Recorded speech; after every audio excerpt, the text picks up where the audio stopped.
Hey y'all, this is Whitney, and welcome back to another episode of Spastic Chatter.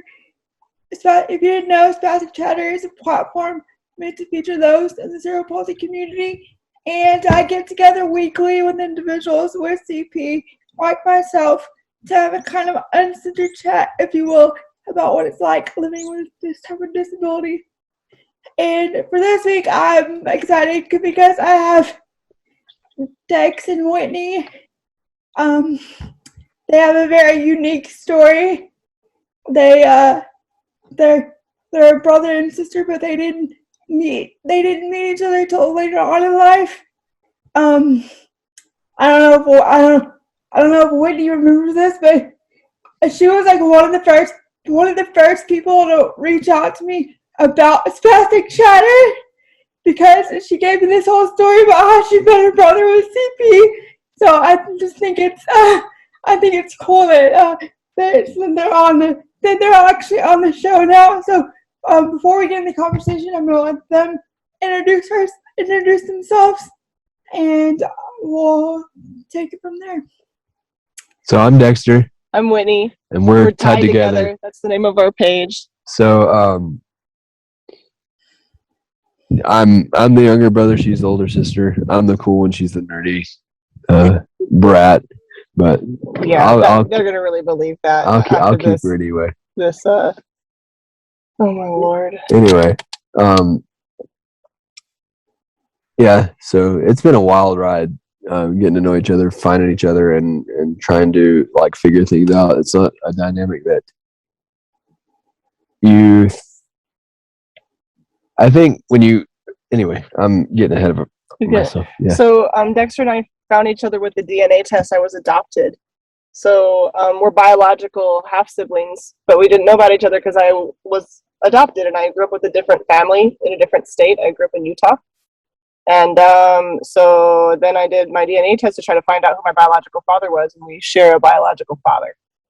That's awesome. So that's like the short version. Yeah. And then I'm an occupational therapist, and I just graduated. Not now. Now it's almost been like 3 years. Yeah, almost. When I found y'all, I had just graduated. You'd only been working here for about a year. Right? Yeah, or that. And then we're on Spastic Chatter because Dex has CP. Mm-hmm. So that's the long and the short, I guess. I'm gonna take it back to the very beginning. And I'm gonna start with Dex. I know this is gonna be a weird question, but how would you describe growing up with cerebral palsy? Like, did it affect you in any way? I know that. It mostly affects my legs. It affects my fine motor in my hands, but mostly what it ended up being like on a practical level is like having to find different ways to do games at PE and having to find just different workarounds for school and stuff. But you didn't. But you had the typical childhood. Yeah, pretty much. I was that kid that would just talk to anybody all the time. Getting me talking wasn't the hard part. Getting me to shut up was. So that was that was pretty much my childhood. I just hung out with everybody and answered a lot of questions about my legs most of the time and walkers and stuff. Can you remember how you would answer? Like if somebody asked you about your legs, can you remember how you would answer? I'm just curious. Yeah, it changed over the years. I remember as a kid, I would just be like, I was born like this, and then it's still funny. Like I'll go to the store sometimes, and you'll have like a young kid will walk by, and you'll think like, and you'll see them. They'll see it, like they'll be walking and they're fine, and then they'll look and they're like, and they like get this wide, the mouth drops open, and they're like, but then like sometimes they'll be brave enough and they'll like inch up and like they'll be like, so what's wrong with your and I'll go into like I have cerebral palsy, which is brain damage at birth, and it makes things hard to communicate between my legs and my brain. And they're like, oh, but they always think the walker's super cool, and it ends up being like a jungle gym type thing for them. So can I have that? Yeah. I can relate. I'm in a paramilitary. So like they all like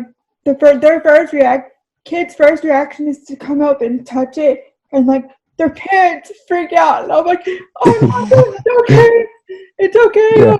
it's fine. And then I have to show them the horn, and like, and it's downhill from there. Like they won't leave. They won't leave. They want to honk the horn constantly.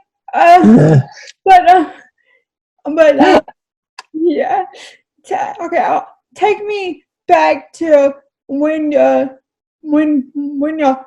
found each other. Like how did that how did what were you feeling when you found out that you had a sister, and you, Whitney, that you had a brother, and that he happened to have a disability? So for me, our bio, because I didn't grow up with our bio dad, but I grew up in the same area, and we were pretty close, but he lived out of state. So he called so he still grew up close, but then he moved. Now that you're an adult, he moved out of he state. moved out of state. Yeah, sorry. So he had called me and was like, "Hey, he's like, can you keep a secret?" And I'm thinking like he's gonna swing in, like back because it's close to Christmas. Yeah. And I was thinking like, okay, he's gonna swing in and see everybody and just kind of like, hey, like show up and surprise everybody. And so I was like, sure, you know. And then he's like, well, you have a sister, and she's 29. She's an occupational therapist, and she wants to know if I can give you her number. And I was like, no, like I thought he was messing with me. Because we'll pick like that's not like that, but we'll joke with each other sometimes. And so I was like, what? Like, nah. And then he was like, no, I'm for real. And so I was like, yeah, go ahead and give her my number. And why haven't you done that already? And I was like trying to swipe through Facebook to find her, even though I didn't at that point know her last name. I was like he said her name's Whitney, but I didn't know her last name. And for some reason in my brain, I was like, I tried to look Whitney Steele. I was like, of course she's not going to have her last name. So I had to stop that. But it was just a funny mess. Yeah. So Facebook is like it's like the like other character in the story, because that's what you do. Like Facebook you stalk everybody. Yeah. So like, so I found out I don't have any other biological siblings like on my bio mom side or anything, and it blew me away to think that I had a brother that was just 3.5 years younger than me. I have two siblings that I grew up with, but they're like 7 and 10 years younger than me, and they're my parents' biological children. So I was like the only one that was adopted. So they're like siblings with each other, if that makes sense. So then, I was like stalking through Dexter's Facebook. And our dad told me, when I asked about you, he told me right away that you had cerebral palsy. And I've worked with people with CP, like professionally a lot. Because before I was an occupational therapist, I worked in group homes and stuff, like as a caregiver. And so like I knew a lot, but it's such a wide range, right? It's such a catch-all like term for disability. And so I really was like, kind of stalking through his pictures and being like, where are we at, right? Like what kind of CP, what kind of this, like trying to piece things together, like what exactly that information meant. Be insensitive, but I'm sure the people that you worked with in the group homes and like were more severely had more of a severe form of CP than Dexter. Most of them, most people did. I mean, there was people with mild CP that I worked with too. Just kind of depended. Sometimes, whatever. There was a really wide range that I worked with there too. So, and then some people had really bad seizures. Some people had, like everybody's cognitive ability was different. Everybody's, and that was a really wide range too. And so that was kind of something that I wondered about too. And then some people could speak, and some people were nonverbal, and some people they were harder to understand, and some people they didn't have any issue like that. And so it was just like, I'm not sure. So we texted first, and then even on the first phone call, I was trying to like just get things figured out, if that makes sense. I don't know if that's wrong or not, but that was totally like what I was trying to do. And I don't know about your experience, Whitney, but I until she had brought this up to me or talked about it, I had never thought about people not understanding that I had CP. Like, I didn't think I had to put it out front for everybody to realize. Yeah. Like, I guess I didn't think it had to be a thing that I had to explain, and I didn't realize it could be that confusing for some reason. Like just like talking to you now, like when you said that it's like a very like CP is so broad. Like talking to you, like now you don't appear disabled because like your voice isn't affected. But like say for instance talking to me on the phone, like I'm winded, and like so you can hear my disability. Yeah. Mm-hmm. Off like an average person. Does this make sense? Yeah. Absolutely. Like so was there? You said that y'all talked about your cerebral palsy. How long did it take both of you to talk about it? Was it like an immediate thing, or?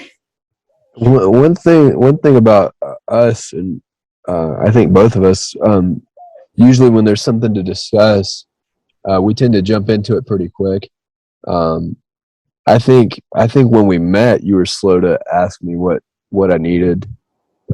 But as far as like discuss, like I was very upfront in stating that I had CP. I didn't know how to explain it very well because that's just how I am. And I think it was hard for me to know how to ask.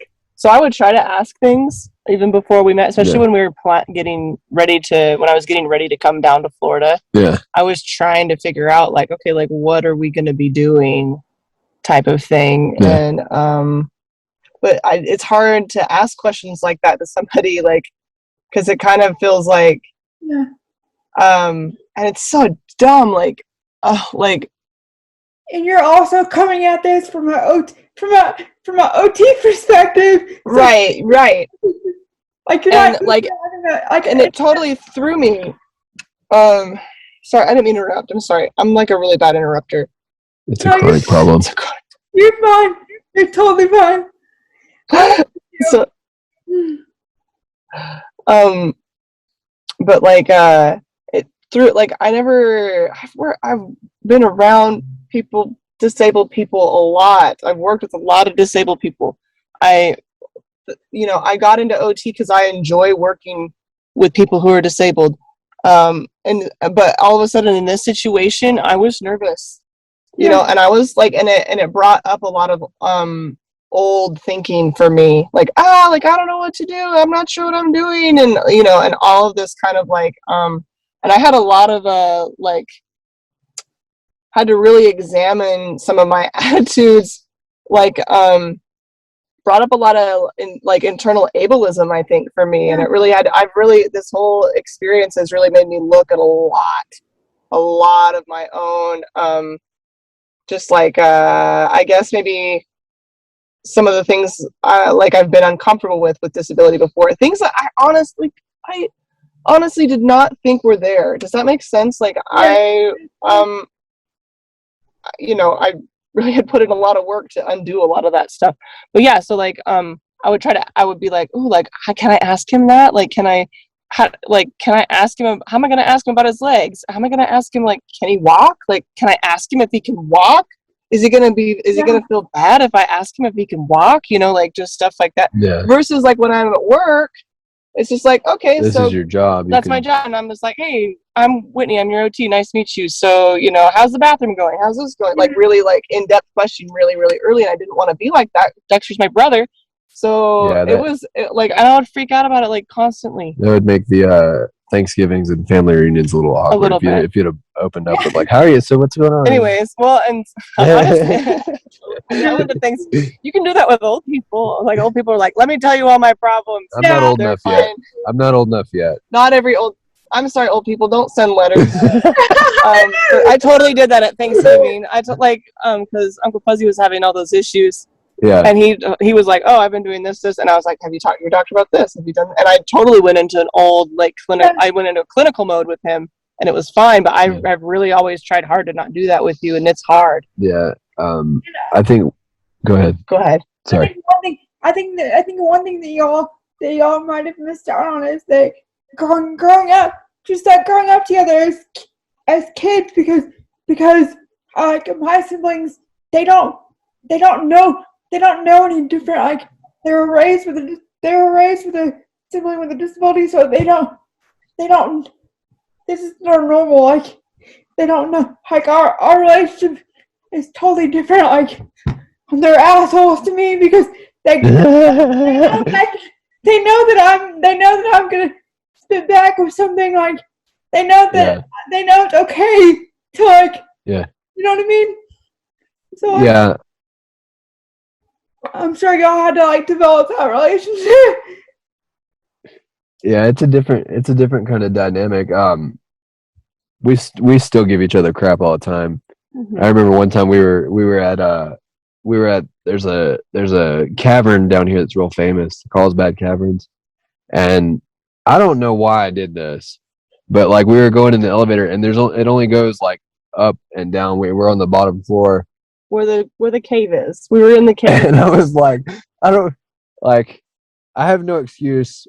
I'm totally hanging myself out to dry, but like we're in the bottom and the guy's like, how do you like the cave? Or no, what did he said something about it. No idea. Something about the elevator. I was like, are you getting on the elevator or something like that? Yeah, the guy's like, are you getting on the elevator? I was like, are you getting on the elevator? And he was like, yeah. I said, are you going up and down or up or down? Yeah, you said, well, is it going up or down? And I was like, this is we're 8,000 feet down. Like, so, this is the bottom. We're at the bottom. We've only got one way to go, Dex. And everybody in the room was just like, ugh. And we were just like, we just busted out laughing. Yeah. We did the same thing to the lady at the counter. Yeah. When we were at the gift shop. That kind of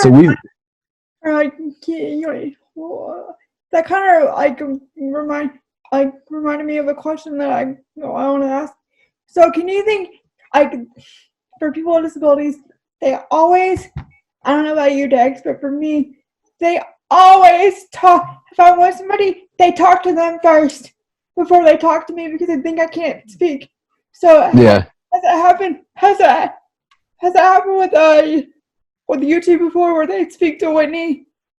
Yeah, I think I've gotten a little more bold because at first when I first started living here and when we'd be together, I just kind of handed off to her because I was so used to people doing that. And as I've kind of come into my own, the more I've lived here and the more I take care of my own stuff, I made it a point to kind of like make sure people engage me on kind of my own terms, and like they don't mean anything bad by it, but I want to make sure they understand that I'm here and I can understand. I'm not like you can address me like I don't. Yeah. You know. It's jarring. Dexter and I are a lot alike. Yeah. There's ways we're different too, but we're a lot alike. And there's times that he will try to be explaining something to somebody, and he's telling them something that I would tell them. You know what I mean? And he's saying it in a way that I would say it, and they won't take it from him, right? They treat him like he's dumb, or they treat him like he doesn't know what he's talking about. And so then I will come in behind him, and then I'll say the same thing and say it the same way, like almost word for word, the same thing, and they'll take it from me. You know what I mean? And so it's just been a lot of stuff like that. Or we were one time when we were at our old house and we were walking around the block, and there was our neighbors, which I don't really know our neighbors that well, but they were out front, and my daughters were petting their dog or something, and we're hello, we're neighbors. And then I said, I'm Whitney, and this is my brother Dexter. And the lady's she just comes up to me and she's like, so you take care of him?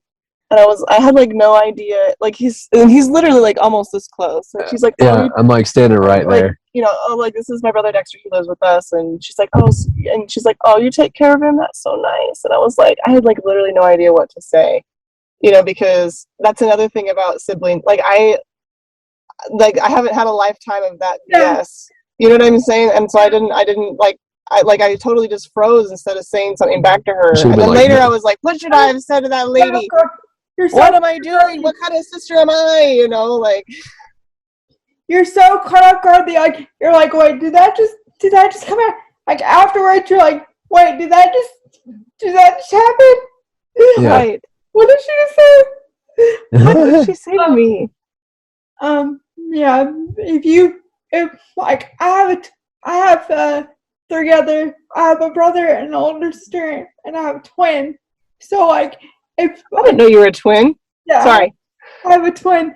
So like, my twin is like my protector. Like like if we're out, and like somebody's like staring at us or whatever, she never fails. She will call. If they're over a certain age, she will call them out, make a huge scene. like if they talk. That's how it should be. If they talk to her instead of me, like it's like that with my mom. It's like that with my entire family. If they talk to them before me, like it's kind of embarrassing because of the they're like because of the scene they cause. They're like quiet. Whitney can speak for herself, you know. Why don't you ask her? And I'm like, just let it go. Like there's a point. Like, if I'm not in the mood, I'm just like, y'all just let it go. Like, and they'll be like, Whitney, they keep staring at you. I'm like, just let them stare. Maybe I don't know. You're like, God, please just leave me alone. Yeah. Like I don't know. As I get older, like and more comfortable, like I get to a point where I don't care. Like I don't want all the drama. Like on. Yeah. I usually just try to ask them like, or like they say something to me. I try to just turn to you and it's like, I don't know. What do you think, Dex? Yeah. I don't try to like be a big deal about it, but I just try to say, oh, I'm not sure. Let's ask, you know. I think come on over here. What do you think, Dex? I think the funniest ones to me are like when we're walking through some place and like I'm just out there existing and people are like, good for you. And I'm like, thanks. I was hungry. I wanted to go get something to eat, but have a good day. Like I don't know what to do with that, but all right. Yeah. Or, those are probably like the other interactions where they do that, where they're like, oh, you take care of him. Like we get to like you'll tell them that, or we'll get to talking to them and they'll realize there's, you know, I feel like sometimes, but yeah. I find there's hard balance between when to say and when not. Yeah, because sometimes you need to protect. Sometimes, like, there's other like accessibility issues. I feel like it's important to for me to say something because like I don't feel like it's fair for Dexter to have to always like be the one to be like, hey, can you guys do your job and make it so I can walk through here? You know, I would like to be able to move around. So in those cases, like I feel like. But in other cases, like I'll be out front about stuff that is really like they should be speaking with him, or they should, you know what I mean? Like I'm protecting too much. Does that make sense? And so that's been a hard thing to try to figure out. Like what is? I bet that balance is different for each person, obviously. Like, but there's times that like I would jump in, and you're like, why did you cut it? Like, you know, or and then other times where it's like I needed you there, you know, and I'm like, ooh, like I'm always just trying to. I've done both. Navigate. Well, no, I mean, just because that's not wrong. It's just like I'm just always just trying to figure out like that balance. I think we both are, and it's tough to walk because there's sometimes where you're like I can hit like come to me, don't go to everybody else, or you don't have to. But then there's other times where it's like I just don't want to deal with everybody like how much do I want to fight? Like, or how much of a scene do I want to cause? I feel like I have my days where like I want to be an advocate, and then like and then most times I'm just like I don't care. Like it's not my job. It's not my job to educate you. Right. I'm just living my life. It's not my job to educate you. Yeah, like you've had like maybe you've had your own day. Yeah. Right? Maybe you've had a day and you can't quite deal with another thing, you know? Yeah, and then I kind of thought of a question. You can tell me y'all can tell me if you don't want to answer. Whitney, you said that you had kids. How did you explain the disability to your kids? Oh, this is fun. I don't I like remember. this one. Have we talked about this? I don't even know. Like at this point, like I don't even know what I said to them. I don't know what you said to them. I'm not gonna be able to speak to that, but it is funny. The older one, she is funny about it. Like she'll be like, sometimes when we'll talk about other people, I'm like, I'll talk about somebody else in the community with a disability, and or like there's a, I don't know if you know him, Zach Anner. He's a comedian that has CP, and she loves Zach Anner, but she'll watch his videos and then she'll be like Uncle Dex, you need to do this or you need to do that. I'm like, nah, I'm gonna leave that. I'm gonna leave that to Zach.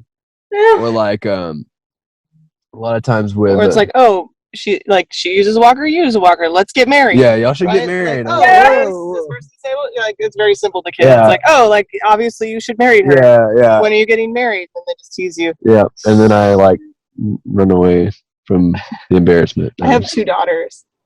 How did I explain to them?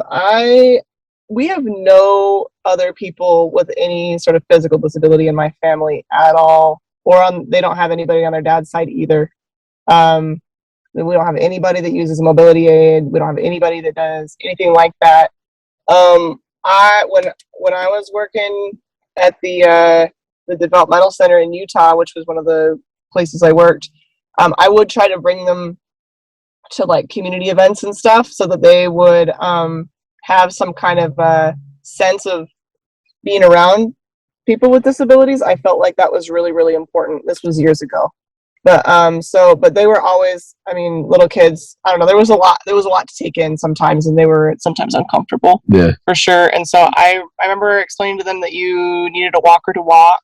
Mm-hmm. And I think we went over it more when they met you when you came in July. Yeah. And I think I mostly harped on like, okay, Uncle Dexter, don't take the walker for a spin. Do not touch this walker. Like, don't, like, this is cool. This is not a toy, you know. And I'm kind of cut and dry in that way. Like, it's like, here's the actual information you kids need. He needs that to walk, so do not touch it. So, and then you've got to make sure this house is clean. So, like, because sometimes he's crawling, like, if he's not using his walker, he crawls. He doesn't walk without it. So, you know, make sure that all of your crap is like picked up, you know, between here and here, because he's not going to be able to get through, you know. So just be, you know, that's usually, that was probably a lot of it, honestly. Yeah. And I don't know if they asked me, like, my little daughters asked me a lot about why does Uncle Dexter have cerebral palsy? Why don't Uncle Dexter's legs work? Did they ever ask you, Dex, like straight out, like ask you why? They've asked me a couple things. They're more gun shy with me about it. I think they're uncertain of what they can ask. So the approach that I've taken with it is just to try to be as open as I can, and more demonstrative, because they're not going to ask. So the best way I know how to do it is just to show them how to treat me. Yeah. By acting the way I'd like to be treated, if that makes sense. Yeah. I was just curious because I kind of have I have 6 nieces and nephews, from my fiance's side, but my fiance is also in a wheelchair. So like, right. Yeah. And then like my sister's 4 kids were obviously used to the wheelchair and like everything, like they just see me as Whitney. But yeah. My older sister's ex-girlfriend had 4 kids, and my sister, I guess, and didn't tell them beforehand that I was in a wheelchair and that I had a disability. And so when they met me in Devon, I was just over. I didn't expect it, but I was overwhelmed with all the questions they were asking because it was like constant questions. And then they got my nieces. They had my nieces and nephews that have grown up with me, like asking me questions. And I'm like, where did this? Where did this? You're like, you should already know. Yeah. Like, so I'm just curious how you brought that up to your children. But I like how you brought it up. Like, it sounds like you brought it up beforehand. So like, Dex, you weren't like overwhelmed with the whole situation. Like, I don't know. That's just my take on the whole. They had talked with you online, Zoom calls and stuff a fair amount. I feel like they video called with you a few times. Yeah, but it's hard to get a sense of someone's physicality on that type of platform. Yeah, and they I can't. They're just blaring anyway. It's on a busy road. They would ask me a couple questions. I can't remember what they were right now, but like I've gotten a couple questions. Honestly, they're so rare with my nieces that like I'm never prepared for it. Like I never see it coming. Yeah.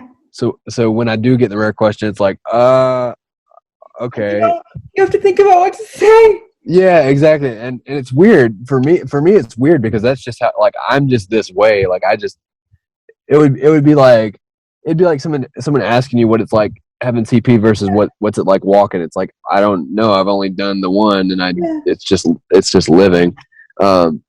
So in those moments, I just try to keep it as simple as possible and just give them the best answer I can. I still can get lost in the weeds a little bit sometimes. Yeah, I think it's funny with this window. My youngest niece, like her class, like there was a person in a wheelchair in her classroom. Like there was like an older person that visited their school in a wheelchair, and her classmates like freaked out. Like, look at that wheelchair! Like that person's in a wheelchair. And Josie turns around and goes, "Guys, it's just a wheelchair." That's so cute. That's funny. She's a keeper. Yeah. So I think they help. They've been really good about. They'd like to help you. Yeah, they're real quick to help me out, and if I say anything, they're like, "Oh yeah, got that." Miriam, especially, like when we're out somewhere, she does not like to be away from me. She likes to make sure that I'm with everybody. That I don't get too far away because she'll come looking for me. And then when you first visited, before Dexter moved here, he visited us for about a month.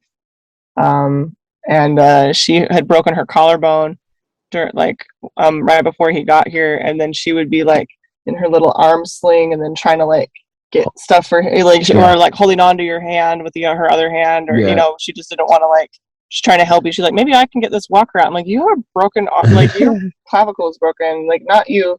Also, this walker is like twice the size of you, but anyway, she really likes to help. That's awesome.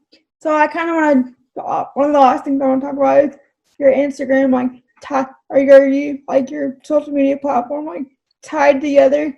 When did you start, like, when did you start that, and like going, and like what's your why? Just bring awareness, or? So we started at what, 2018? You moved here you moved here in December of 19. So I think we started tied together in like September, October of 19. It was earlier than that. Anyway. Well, I didn't meet you till July. Like, I don't know if you remember, but I've only known you like 2.5 years. Sometimes I forget. It's been a while. No. So, but the days. No. Yeah. So because you came out in July of 19, to visit, and then I feel like we started tied Right after together that, like yeah. a little after that, like September, October of that year. And I would have to Yeah. look. But I think the main goal about Tied Together, the cool thing about it is it's multifaceted, but I think the main goal is the overarching point is that empowerment, making sure that people understand that they can do the things that they want to do, Yeah. and they don't, and it's not whether it be an adoptee that wants to be their own person, or somebody with disability that never felt like they could do certain things or doesn't feel like they have the right supports. We kind of want to help be that support as best we can and be somebody in their corner. Because for me, that was the life-changing bit with coming to live with you is getting to learn skills and realizing that I could do more than what I thought I could. That's awesome. So and the shift for me in that was feeling capable, not because I would get anxious and then I'd just be like, no, nope, can't do it. So coming in here and having you be like, you can do these things and here's how, and it's like, I don't know, but like the more you would say I could do it, the more I would try, and then the more I would do, the more I could feel like I could do, and I just kind of ended up being able to take control of my own life, and that's something that a lot of people in a lot of different areas, not just disability, but life in general, don't feel like they can do, and everybody can. Yeah.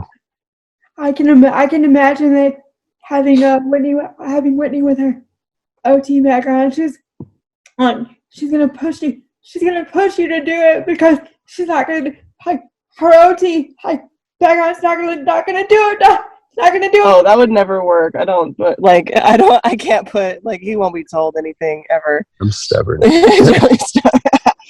But I've learned to be a good sister, and I've learned to. I think the approach we take is more open ended. It's like, what do you want? What do you want to do? And you can do mostly I just try it's like, what do you want to do? And here is the open door for when you're ready to walk through it. Like if this is what you're wanting, there's nothing standing in your way now. Yeah. So if you're wanting to cook, if you're wanting to move out, if you're wanting to just anything. Yeah. Where do you want to go? What do you want to see? We've flown. I don't think you ever flew before, No. Gone on an airplane ride before that. We're pretty active, I think, or we were before coronavirus, but we're still pretty active. We're still pretty active, but just it's your life, man. What do you want to do with it? That's very cool. So where can people follow you on social media? I know you mentioned Tied Together. Yeah, Tied Together is on Instagram. It has 2 underscores in the middle, so it's at @tied__together. Then we're not on Facebook. No. And we do have a TikTok that was already taken, so it's 2 Tied Together on there. And then what else we have? YouTube. We do have a YouTube channel. Yeah, that's true. We just barely started our YouTube channel. And what is that? That's Tied Together. It's just tied together. Capital T's. Capital T's. So we should have one word, but I think we chose that name because we were trying to figure out how to, I don't know, everything with our story is all linked together. We can't really talk about disability without talking about adoption. We can't talk about occupational therapy without talking about the other things. We can't talk about empowerment with and so it's all ends up being jumbled together, tied together. Yeah. That's very cool. I wasn't even thinking about that. Yeah, so that's and then we're tied together. That's the other thing is there's a lot of ways that this had to be another interview someday, but there's just a lot of ways that Dexter and I our lives have kind of lined up. Yeah. Or there's things that have we can see that we've been kind of linked. We've seen even before we met. We can see where we've needed each other at different points, and now that we have each other, we're tied together, and there's no once you've locked in like that, there's no pulling us apart. So at the end of every interview, I always ask my guests if they have any advice for those watching or going through similar situations as themselves. If you have any advice for others, so what would your advice be? I think my biggest piece of advice would be like, especially if you're somebody that doesn't feel like they can do something or you're too scared to try, you have support. Find support. Find people that are going to tell you can do it, and that will not only tell you that, but help you find your way through on it. And you can do it. That would be my number one piece of advice. I don't know what my advice. I mean, I have advice for other OTs, which is just to listen more, and look at your own ableism. Look at your own pieces. You really have no idea how much is there. And I'm really looking forward to publishing your. I haven't looked all the way through all your questions, Whitney, but I appreciate you writing that up for us. And almost every single one of them, the advice is, hey, sorry for our technical difficulties. Someday we're going to get a better office set up, yeah. In the future. I had one last thing I wanted to say. This was actually like kind of an emotional interview for me. Trying to just be honest about some of my feelings. I just want everybody to know, I want disabled people to know that you are valued and you are loved.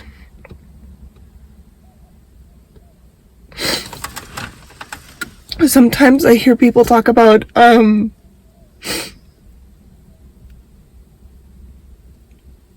feeling like they're a burden to their families, or feeling like that, that they don't want to be invited to things or something because it's a burden on their families to have them there. And I just I want you to know that that's just not true.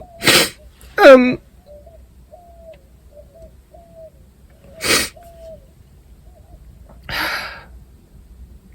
just gonna cry on everything if that's okay. But earlier in the interview, Whitney was talking about that she got to grow up with her siblings, and so they didn't have to go through a lot of the struggles that we've gone through, finding one another and navigating disability and stuff like that. And I would have given anything to grow up with my brother.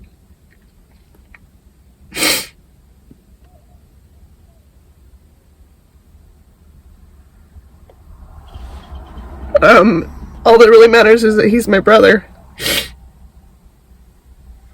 I love you. Love you too. And so that's all. I just wanted to cry at everybody and just let you know that you're loved and your family loves you, and you're just as valuable as every other family member, and you bring all sorts of things to the table. And I wish I could take that feeling of being a burden away from you, because I would have given anything.